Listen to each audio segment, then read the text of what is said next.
how to address and interact with some of the negative messages that popular culture and that the media sends to us about relationships and dating and things today. I'm thinking whether it be in our music or on television, BET.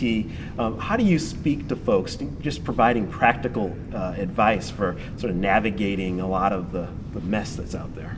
Well, we should never compromise with what people around us are telling us to do. How does that feel? How does that sit in your spirit?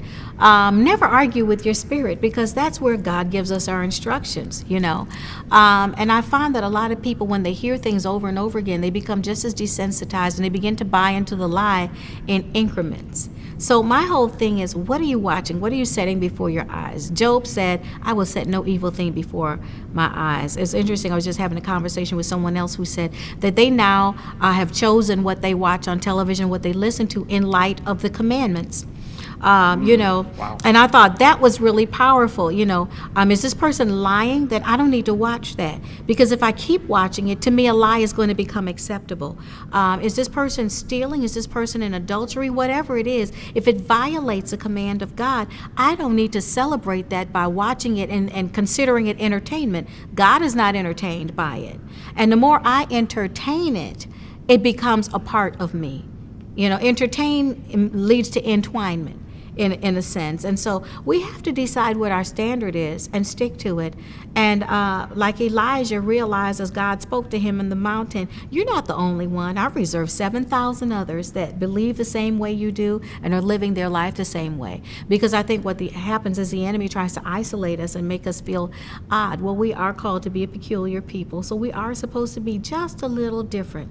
Now, the world celebrates peculiarity, but for some reason in the church we don't. We see it as a negative. The weirder they are and the more left they are, the world says, wow, that person's cool, that person's fresh, that person is innovative. But when it happens in the church and we decide we're not going with the flow of the world, we almost say that with an embarrassment.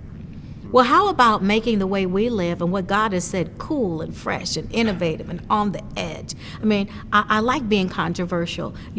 Controversy it stirs up good attention and bad, but it also levels the ground for good conversation. So I think that first of all, you've got to decide, what do you believe and who are you? Who is God, and what does he mean to you in your life? He said, if you love me, you'll keep my commandments.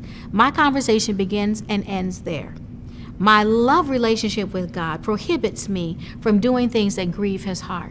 Not because he said I shouldn't do them, simply because I love him, because I'm past that. I've graduated from fear to faith to love, which is a much easier and more liberating place to live. So I think that the church at large really is not dwelling on relationship the way it should be, because I think that relationship would solve a lot of our inner struggles that we have with the tug of the world. Those things would not be attractive to us because we'd be in love with something much more divine than that.